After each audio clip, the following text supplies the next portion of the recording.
Yo, what's up, everybody? It's your boy, Hoi. I thought I might change the scenery around a little bit, show you where I live. I live in the middle of the bush, in a small country town, somewhere out there on a small island, off of a bigger island that is known as Australia. This is where I live. I live in Tasmania, aka the capital of incest. I don't know if you have heard about the rumors, but it's true. It's a small little island, so it wouldn't be strange or unheard of to have some sort of incest going on. But anyways,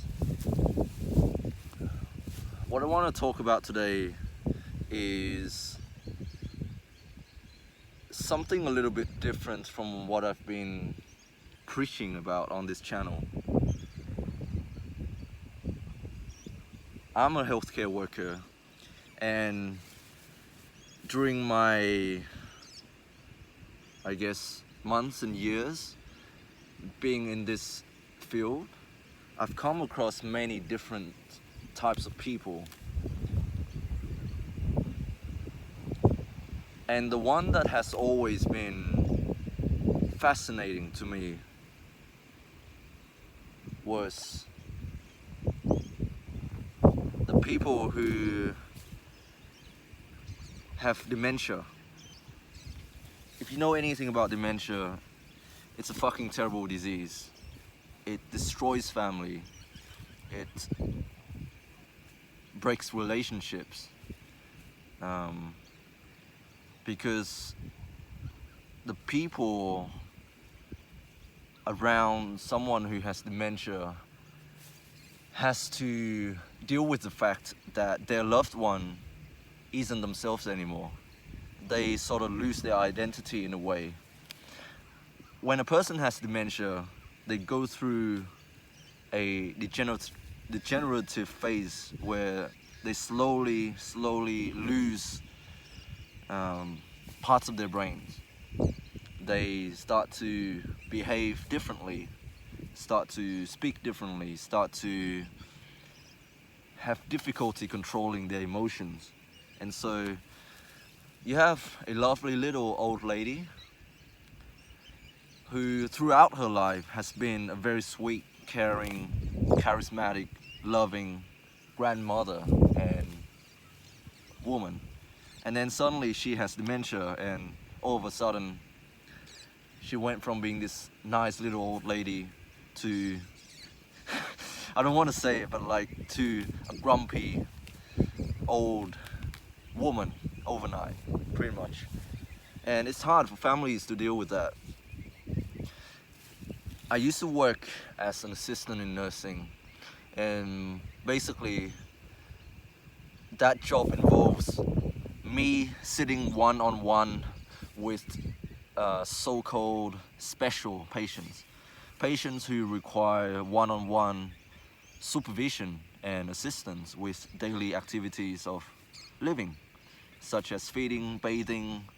I'm basically there to keep them safe, because you know, when you have dementia, you don't really have that ability to make decisions anymore. You can get yourself into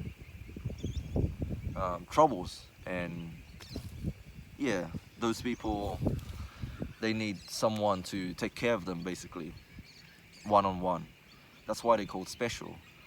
And one of the things that I've learned being in that job was you have to let people live in their reality. I'll repeat that again.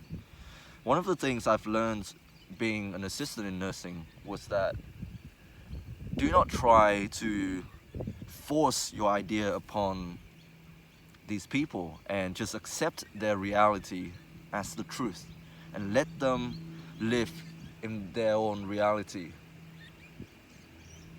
And this is completely contradictory to what I've been preaching on this channel, which is to seek the truth and to embrace the struggles and the ugly realities of life, and that to become better, to become the best version of yourself.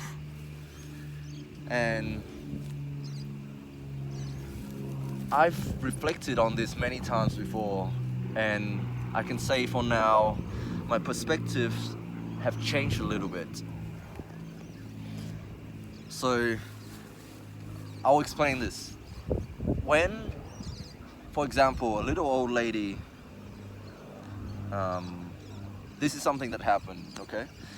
So I was put to sit with this little old lady one shift, and she was aggressive, she was verbally abusive, but she can't help it. It's her conditions. And during this one shift, she was sort of in this drowsy state, and she turned to me. She said, "Charles, my darling, can you put the kettle on the stove? I love you. I love you, Charles. Do you love me?" And that made me think. That made me really think. Charles was this little old lady's husband, who has passed away a very long time ago. And in this state, when she has advanced dementia, she can't really tell. She's not even orientated to herself. Like, she doesn't know she's her. She doesn't know the people around her. She doesn't know where she is. But yet somehow she found some sort of familiarity and comfort knowing that whoever that was sitting next to her at the time gave her this sort of comfort feeling, enough for her to remember at that time in the past, during her lifetime, maybe when she still has a husband. He made her feel this way. And I felt really grateful, and I don't know, I feel there's a warm feeling within me. I can't explain it, but I feel like I was able to give her this sort of comfort feeling, enough to the point that she thought I was her husband. And some of you might be thinking, now this is weird. What the fuck are you talking about? This is weird shit. But I'm telling you, until you've been in that situation, and until you have met these people, you will realize how beautiful this feeling is, to be able to give comfort to someone. And what did I do? If I follow the advice I've been preaching to you guys, which is to seek the truth, I would yell in her face and tell her, "No, lady, this ain't Charles. This is Khoi. You're mistaken. Your husband is dead 10 years ago. Wake up. Open your eyes to the truth." That's what I would have said if I was following my own advice, so to speak. But that is not loving. That is not loving at all. You let people live in their truth, because their truth might be different to yours, and you cannot change it. That's their truth. So what did I do?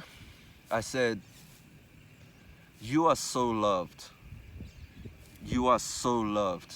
I didn't say "I love you." I just said, "You are so loved," because I know that her husband would have loved her very much, but he's not here. And he would have loved her so much that she's able to feel this sense of comfort.